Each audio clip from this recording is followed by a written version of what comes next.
நண்பர்கள் அனைவருக்கும் வணக்கம். இந்த வீடியோவில் நம்ம என்ன பார்க்க போகிறோம் அப்படின்னு சொல்லி பார்த்தீங்கன்னா, ஃபிட் டு ஃப்ரேம் பற்றி நாம் ஒரு வீடியோ போட்டிருந்தோம்.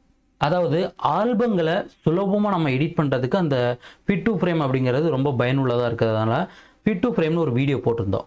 ஆனால் அந்த வீடியோவை பார்க்குறவங்களுக்கு நிறைய பேருக்கு, சில பேருக்கு அது வந்து வேலை செய்து நல்லாயிருக்கு. சில பேர் என்ன சொல்கிறாங்கன்னா, சார் எங்களுக்கு இது வந்து குழம்புது, எங்களுக்கு இந்த ஆக்ஷன் அப்படிங்கிறது எரர் வருது அப்படின்னு சொல்கிறாங்க. அதாவது அதில் நம்ம ஒரு ஆக்ஷன் ஃபைல் கொடுத்துருப்போம். அதை யூஸ் பண்ணி நீங்கள் உங்கள் ஃபோட்டோவில் ஆல்பம் ஷீட்டில் இருக்கக்கூடிய கட்டத்துக்குள்ளே உங்கள் படத்தை ஈஸியாக அடுக்கிற மாதிரி இருக்கும் அந்த ஆக்ஷன், சரிங்களா? ஆனால் இது நிறைய பேருக்கு வந்து வேலை செய்யல, குழம்புது அப்படின்னு சொல்லி கேட்குறீங்க. இந்த வீடியோவில் அதை பற்றி நம்ம தெளிவாக பார்க்க போகிறோம். இன்னொன்று, இந்த வீடியோவில் வந்து இந்த ஃபிட் டு ஃப்ரேம் மட்டும் பற்றி தான் சொல்ல போகிறேன். ஏன்னா ஒரு 4-5 கமெண்ட் எடுக்கிறோம்னு வச்சுங்களேன், இந்த ஃபிட் டு ஃப்ரேமுக்கே ரொம்ப லென்த்தாக பொறுமையாக சொல்கிற மாதிரி இருக்கும். இது வீடியோ ரொம்ப லென்த்தாக போயிடும், சரிங்களா? அடுத்து நெக்ஸ்ட் வீடியோவில் நீங்கள் கொடுத்துருக்க கமெண்டில் ஒரு 5 கமெண்டோ இல்லை 10 கமெண்டோ எடுத்து அதுக்கான ஒரு விளக்கத்தை உங்களுக்கு வந்து அடுத்த வீடியோவில் நான் கொடுக்குறேன், சரிங்களா? ஸோ இப்போ பார்த்தீங்கன்னா என்னுடைய மானிட்டர் பற்றி பார்த்தீங்கன்னா நிறைய பேர் பார்த்தீங்கன்னா கமெண்ட்லேயும் கேட்குறீங்க, கால் பண்ணியும் கேட்குறீங்க, சரிங்களா? என்னுடைய மானிட்டர் என்ன அப்படிங்கிறத உங்களுக்கு நான் வந்து இந்த வீடியோவில் காமிச்சிடுறேன். என்னுடைய மானிட்டர் மாடல் என்ன அப்படின்னா, டெல்லில் E2422HN அப்படிங்கிறது என்னுடைய மானிட்டரோட மாடல் நேம், சரிங்களா? இந்த மானிட்டர் பார்த்தீங்கன்னா 24 இன்ச்சு, ரொம்ப நல்லாயிருக்கும். இதுதான் நீங்கள் பார்க்குற வியூ. இந்த மாதிரி தான் பார்த்தீங்கன்னா நம்மளுக்கு சைடு பார்டர் எல்லாமே இருக்கும். கீழே உங்களுக்கு அட்ஜஸ்ட்மெண்ட் பாயிண்ட் பார்த்தீங்கன்னா அட்ஜஸ்ட்மெண்ட் பண்ணுறதுக்கு பட்டன்ஸ்லாம் கீழே இருக்கும். இது பார்த்தீங்கன்னா ஃப்ரண்ட் வியூ, இது சைடு வியூ, சரிங்களா? இந்த ஸ்டாண்டு தனியாக இருக்கும், இது தனியாக இருக்கும். நாம் இதை வந்து அப்படியே பார்த்தீங்கன்னா ஃபிட் பண்ணுற மாதிரி இருக்கும். அது போக உங்களுக்கு இதில் பார்த்தீங்கன்னா பவர் கேபிள், ஒரு HDMI கேபிள், ஒரு VGA கேபிள் போட்டுக்கலாம். இதில் அந்த ஸ்டாண்டை நீங்கள் வந்து ஃபிட் பண்ணுற மாதிரி இருக்கும், சரிங்களா? என்னுடைய மானிட்டர் இது தான். இது பார்த்தீங்கன்னா 24 இன்ச்சு டெல்லு, சரிங்களா? ஸ்க்ரூ போட்டு நம்ம மாட்டுற மாதிரி இருக்காது. நாம் வந்து ஒரு ப்ரெஷ் பண்ணால் போதும், அப்படியே பார்த்தீங்கன்னா அந்த ஸ்டாண்டு பார்த்தீங்கன்னா உள்ள லாக் ஆகிக்கும், சரிங்களா? ஓகே, இப்போ நம்ம வீடியோக்குள்ளே போயிடலாம். டெஸ்கிரிப்ஷனில் இந்த ஃபிட் டு ஃப்ரேம் அப்படிங்கக்கூடிய ஒரு லிங்க் கொடுத்துருக்கேன், சரிங்களா? நீங்கள் இந்த ஃபைலை டவுன்லோட் பண்ணிவிட்டு இந்த வீடியோவை நீங்கள் கண்டினியூவாக பார்க்கலாம். இந்த ஃபைல் எப்படி இருக்கும் அப்படின்னு சொல்லி பார்த்தீங்கன்னா JSX அப்படின்னு சொல்லி இருக்கும். இந்த JSX அப்படிங்கிறது உங்களுக்கு காட்டலை அப்படின்னா கீழே நேமை பாருங்கள், ஃபிட் டு ஃப்ரேம் JSX அப்படின்னு சொல்லி கீழே காட்டும், சரிங்களா? ஓகே, இப்போ நாம் இதை எப்படி பயன்படுத்தணும் அப்படிங்கிறத நம்ம பார்க்கலாம். நிறைய பேர் பயன்படுத்துறது 7.0 பயன்படுத்துகிறீங்க, CS3 நிறைய பேர் பயன்படுத்துகிறீங்க. இந்த ஆப்ஷன் நம்மளுக்கு வேலை செய்யணும் அப்படின்னா 7.0ல் அது வேலை செய்யாது, அந்த ஆப்ஷன் அங்கே இல்லை, சரிங்களா? CS3 பார்த்தீங்கன்னா நிறைய பேர் யூஸ் பண்ணுறீங்க. அதனால் CS3ல் இதை எப்படி நாம் ஒர்க் பண்ண வைக்கிறது அப்படிங்கிறத நம்ம பார்க்கலாம். ஃபஸ்ட்டு இந்த ஃபைலை நீங்கள் என்ன பண்ணுங்கள், காப்பி பண்ணிக்கிடுங்க, சரிங்களா? காப்பி பண்ணிக்கிடுங்க இதை டவுன்லோட் பண்ணிவிட்டு.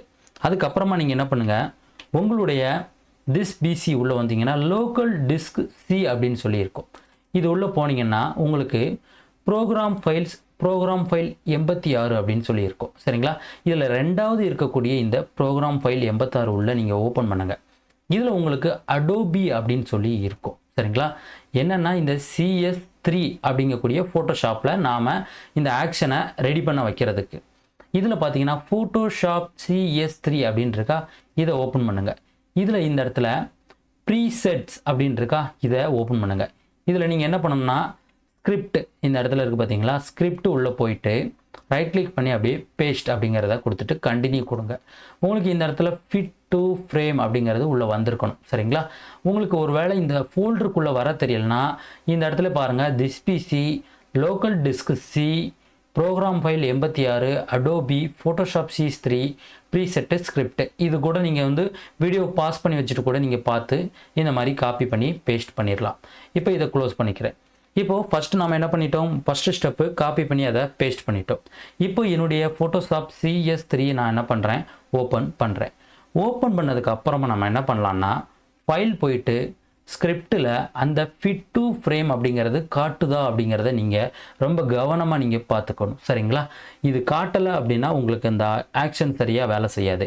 இது காட்டுறதுக்கு காரணம் என்னென்னா, நாம் ஃபஸ்ட்டு காப்பி பண்ணி லோக்கல் டிஸ்கில் கொண்டு ஒரு ஃபோல்டரில் பேஸ்ட் பண்ணோம் பார்த்தீங்களா, அந்த ஃபோல்டரில் நீங்கள் இந்த மாதிரி பேஸ்ட் பண்ணிங்கன்னா உங்களுக்கு உங்கள் ஃபோட்டோஷாப்பில் இது காட்டும். சரி, இப்போ எப்படி நாம் ஆக்ஷனை ரெடி பண்ணுறது அப்படிங்கிறத நாம் பார்க்கலாம். ஃபஸ்ட்டு ஒரு எம்டி ஷீட் நீங்கள் ஓப்பன் பண்ணிக்கோங்க. அதாவது படங்கள் இல்லாமல் இருக்கக்கூடிய இந்த பாக்ஸ் மட்டும் இருக்கக்கூடிய ஒரு ஷீட், சரிங்களா? இதில் ஃபஸ்ட்டு இந்த பாக்ஸ் எடுத்துக்கிறேன், சரிங்களா? இந்த பாக்ஸ் தனி லேயராக இருக்குது. இதோடைய கலர் கூட நான் சேஞ்ச் பண்ணி காட்டுறேன். இந்த ப்ளூ கலரில் இருக்குது பார்த்தீங்களா, இந்த பாக்ஸை வந்து செலக்ட் பண்ணி வச்சுருக்கேன். எதை செலக்ட் பண்ணியிருக்கேன் அப்படிங்கிறது உங்களுக்கு தெரியணும். அதுக்கப்புறம் ஏதாவது ஒரு பிக்சர், உங்கள் வெட்டிங் பிக்சர், ஏதாட்டும் ஒரு பிக்சரை நீங்கள் என்ன பண்ணுங்கள், ஒரு பிக்சரை உள்ளே ஓப்பன் பண்ணிக்கிடுங்க. இப்போ நான் வந்து ஒரு வெட்டிங்கில் அவுட்டோர் எடுத்த ஒரு பிக்சரை ஓப்பன் பண்ணிக்கிறேன். சரிங்களா? இப்போ கண்ட்ரோல் டேப் அப்படிங்கிறத கொடுத்தோம்னா நாம் ஃபஸ்ட்டு ஓப்பன் பண்ண இந்த ஷீட்டுக்கு வரும். திரும்ப கண்ட்ரோல் டேப் கொடுத்தோம்னா நெக்ஸ்ட்டு நம்மகிட்ட இருக்க பிக்சருக்கு போவோம். நான் என்ன பண்ணியிருக்கேன், இதில் இந்த ஆல்பம் ஷீட் வச்சுருக்கேன், அது போக இந்த பிக்சர் வச்சுருக்கேன். இது தவிர்த்து வேறு எந்த ஒரு ஃபைலையுமே என்னுடைய ஃபோட்டோஷாப்பில் ஓப்பன் பண்ணலை. சரிங்களா? இப்போ இந்த ஆல்பம் ஷீட் இருக்குது பார்த்தீங்களா, இந்த ஆல்பம் ஷீட்டில் இந்த ஃபஸ்ட்டு இருக்கக்கூடிய இந்த பாக்ஸை செலக்ட் பண்ணிக்கிட்டேன். இதில் என்ன இருக்குன்னா ஒரு படம் தான் வச்சுருக்கேன். சரிங்களா? இதில் ஒரு பாக்ஸ் இருக்கிறத செலக்ட் பண்ணிட்டேன். இப்போ தான் நம்ம ஆக்ஷனை ரெடி பண்ண போகிறோம். அதாவது இந்த ஆல்பம் ஷீட் இருக்குது பார்த்தீங்களா, ஷீட்டுக்கு வந்து ஒரு பாக்ஸை செலக்ட் பண்ணிவிட்டு அதுக்கப்புறமா நம்ம ஆக்ஷனை ரெடி பண்ணணும். இப்போ இந்த ஆக்ஷன் பேனல் உங்களுக்கு இல்லைன்னா நீங்கள் விண்டோவில் போயிட்டு ஆக்ஷன் அப்படிங்கிறத கொடுத்தா வந்துடும். இப்போ நான் என்ன பண்ணுறேன், இதில் நியூ செட் அப்படின்றத ஒரு கிளிக் பண்ணுறேன். இதில் நேம் கேட்குது, எனக்கு ஃபிட் டு ஃப்ரேம் அப்படிங்கிறத நேமை நான் வந்து கொடுத்துக்கிறேன். இப்போ ஓகே கொடுக்குறேன். ஒரு ஃபோல்டர் பார்த்தீங்கன்னா எனக்கு கிரியேட் ஆகிடுச்சு. இப்போ ஆக்ஷன் வந்து கிரியேட் பண்ண போகிறோம். ஃபோல்டர் தான் நம்ம கிரியேட் பண்ணியிருக்கோம். ஆக்ஷன் கிரியேட் பண்ண இந்த இடத்துல இருக்குது பார்த்தீங்களா, இந்த இடத்துல கிரியேட் நியூ ஆக்ஷன் இருக்கா, இதை கிளிக் பண்ணணும். இந்த ஆக்ஷனை கிரியேட் பண்ணுறதுக்கு முன்னக்கட்டி நீங்கள் ரொம்ப கவனமாக பார்க்க வேண்டியது, இந்த பாக்ஸை நீங்கள் செலக்ட் பண்ணியிருக்கணும். பேக்ரவுண்டையோ இல்லை சைடில் இருக்கக்கூடிய இந்த ஆப்ஷனையோ செலக்ட் பண்ணக்கூடாது. இந்த பாக்ஸ் இருக்குது பார்த்தீங்களா, இந்த பாக்ஸில் ஃபஸ்ட்டு பாக்ஸ் இல்லை ஏதாட்டும் ஒரு பாக்ஸு, இந்த பாக்ஸ் நான் வந்து ஃபஸ்ட் பாக்ஸை செலக்ட் பண்ணியிருக்கேன். இப்போ இதை கிளிக் பண்ணுறேன். இந்த இடத்துல ஆக்ஷன் நேம் கேட்குது. மேலே என்ன பண்ணுறேன், ஃபிட் இமேஜ், ஏதாட்டும் ஒரு நேமை நீங்கள் வந்து இதில் கொடுத்துக்குங்க. ஃபங்க்ஷன் கீ வேணுமான்னு கேட்குது. எனக்கு F2 அப்படிங்கிறது எனக்கு ஷார்ட்கட் கீ, அது தேவை, அதனால் வச்சுட்டு ரெக்கார்ட் அப்படிங்கிறத கொடுக்குறேன். இங்கே ஒரு ரெட் கலரில் உங்களுக்கு தெரியும், இது ரெட் கலரில் இருந்தால் என்னென்னா ரெக்கார்ட் ஆகிட்டு இருக்குன்னு அர்த்தம். இப்போ நான் ஷார்ட்கட் வந்து சொல்கிறேன், இதை நல்லா கவனமாக கேட்டுக்கிட்டு நீங்கள் பண்ணிங்கன்னா உங்களுக்கு தேவையான ஆக்ஷன் ரெடி ஆகிடும். கண்ட்ரோல் டேப் அப்படிங்கிறத கொடுத்தீங்கன்னா நெக்ஸ்ட் வரும். கண்ட்ரோல் A அப்படிங்கிறத கொடுத்தா ஆல் மார்க் ஆகும். மேலே மார்க் ஆகிடுச்சு பார்த்தீங்களா, பிக்சரை சுற்றி. மவுஸில் நான் கையே வைக்கல, மவுஸ் அதே இடத்துல தான் இருக்குது. கண்ட்ரோல் C அப்படிங்கிறத கொடுத்தா இந்த படம் நம்மளுக்கு காப்பி ஆயிரும். கண்ட்ரோல் W அப்படிங்கிறத கொடுத்தா அந்த படம் நம்மளுக்கு க்ளோஸ் ஆகிடும். இன்னும் மவுஸில் கை வைக்கல. கண்ட்ரோல் V அப்படிங்கிறத கொடுத்தா அந்த படம் நம்மளுக்கு இங்கே பேஸ்ட் ஆயிரும். சரிங்களா? கண்ட்ரோல் Alt G அப்படிங்கிறத கொடுத்தா படம் நம்மளுக்கு கட்டத்துக்குள்ளே போயிடும். இது வரைக்கும் நான் என்ன பண்ணிட்டேன், மவுஸில் கை வைக்கல, பொறுமையாக சொல்லியிருக்கேன். இப்போ ஃபைல் போயிட்டு ஸ்கிரிப்ட் போயிட்டு இந்த இடத்துல ஃபிட் டு ஃப்ரேம் அப்படிங்கிறத ஒரு கிளிக் பண்ணிட்டேன். எனக்கு அந்த படம் கரெக்டாக இந்த கட்டத்தில் உட்காந்துடுச்சு.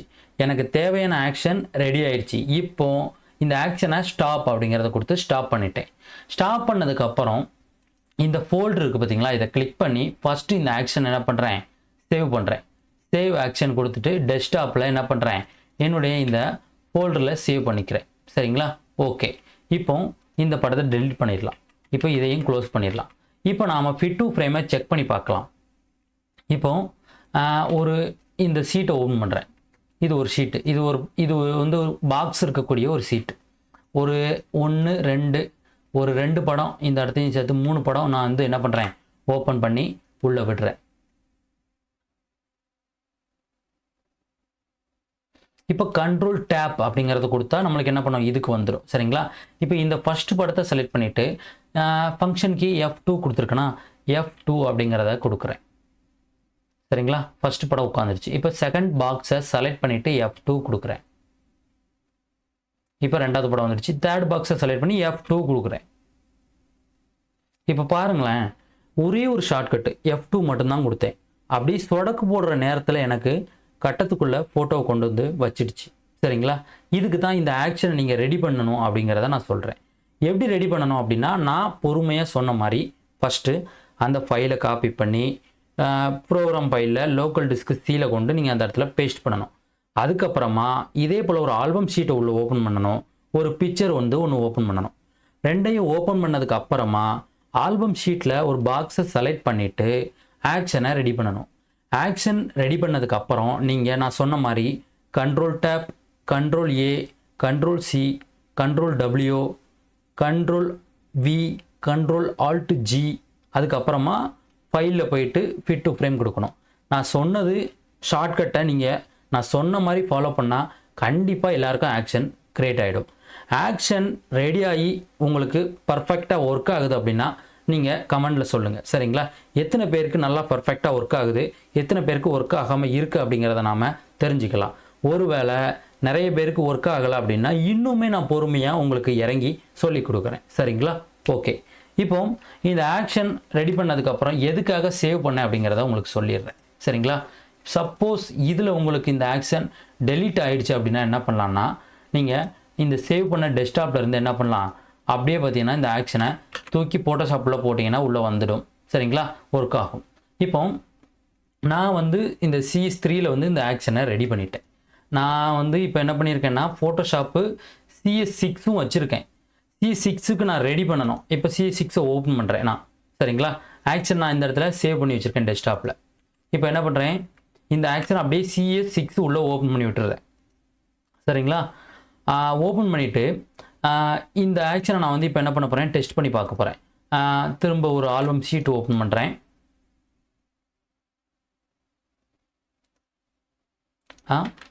இந்த இடத்துல பார்த்தீங்கன்னா ஒரு பாக்ஸ் இருக்கா, இந்த இடத்துல பாக்ஸ் இருக்குது. இப்போ நான் என்ன பண்ணுறேன், ஏதாட்டும் ஒரு படம், இந்த ஒரு படத்தை ஓப்பன் பண்ணிவிட்டு கண்ட்ரோல் டேப் கொடுத்துட்டேன். இதை செலக்ட் பண்ணிவிட்டு F2 அப்படிங்கிறத கொடுக்குறேன். இப்போ F2 கொடுத்ததும் எனக்கு எல்லாம் பார்த்தீங்கன்னா கரெக்டாக வேலை செய்யுது. பட் இதில் வந்து உங்களுக்கு ஒரு பிரச்சனை வரும். என்னென்னா, இந்த ஃபிட் டு ஃப்ரேம் அப்படிங்கிறத நீங்கள் வந்து லோக்கல் டிஸ்க் Cல இதில் காப்பி பண்ணி போடணும். எனக்கு பார்த்தீங்கன்னா இப்போ கரெக்டாக உட்காந்துடுச்சு. ஆல்ரெடி எனக்கு இதில் ஃபிட் டு ஃப்ரேம் இருக்குது.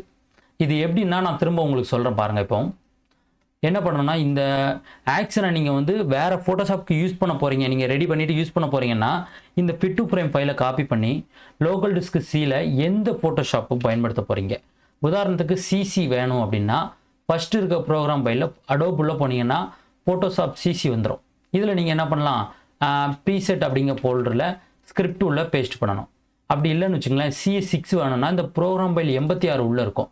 அது உள்ள நீங்கள் என்ன பண்ணணும், அடோபி உள்ள ஃபோட்டோஷாப் CS6ல் இந்த ப்ரீசெட்டில் ஸ்கிரிப்ட் இருக்குது பார்த்தீங்களா, ஸ்கிரிப்டில் என்ன பண்ணணும், அந்த ஃபிட் டு ஃப்ரேம் அப்படிங்கிறத நீங்கள் என்ன பண்ணணும், பேஸ்ட் பண்ணியிருக்கணும். அப்படி பண்ணால் மட்டும்தான் கரெக்டாக உங்களுக்கு வந்து வேலை செய்யும். சரிங்களா?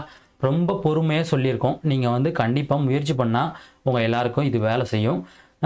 இந்த ஆக்ஷனை ரெடி பண்ண ட்ரை பண்ணிவிட்டு கரெக்டாக எடுக்குது அப்படின்னா நீங்கள் தயவுசெய்து கமெண்டில் சொன்னீங்கன்னா இன்னும் பார்க்குறவங்களுக்கு ஒரு எடிட்டிங்க்கு பார்த்தீங்கன்னா ஒரு இன்ட்ரெஸ்ட்டாக இருக்கும். சரிங்களா? நிறைய பேர் கமெண்டில் நீங்கள் சொன்னீங்க அப்படின்னா இதை வீடியோவை பார்த்து அவங்களும் பார்த்தீங்கன்னா ஒரு ஆர்வமாக இந்த மாதிரி இந்த எடிட்டிங்கு இது நல்லா பயன்படுத்தலாம், நாமளும் இதை ட்ரை பண்ணலாம் அப்படின்னு அவங்களும் பார்த்தீங்கன்னா என்ன பண்ணுவாங்கன்னா இந்த எடிட்டிங்கை பண்ணுறதுக்கு முயற்சி பண்ணுவாங்க. சரிங்களா? இந்த ஸ்கிரிப்டோட லிங்க் உங்களுக்கு கீழே டிஸ்கிரிப்ஷனில் கொடுத்துருக்கு. சரிங்களா? இந்த லிங்கை நீங்கள் டவுன்லோட் பண்ணிவிட்டு நான் சொன்ன மாதிரி ரொம்ப பொறுமையாக தெளிவாக நீங்கள் பார்த்து இதை ஒர்க் பண்ணுங்கள். சரிங்களா? ஓகே ஃப்ரெண்ட்ஸ், நெக்ஸ்ட் வீடியோவில் இன்னும் நம்ம இருக்கக்கூடிய கமெண்ட் எல்லாத்தையும் தனியாக ஒரு வீடியோவாக ரெடி பண்ணி நம்ம அப்லோட் பண்ணலாம். சரிங்களா? Okay friends.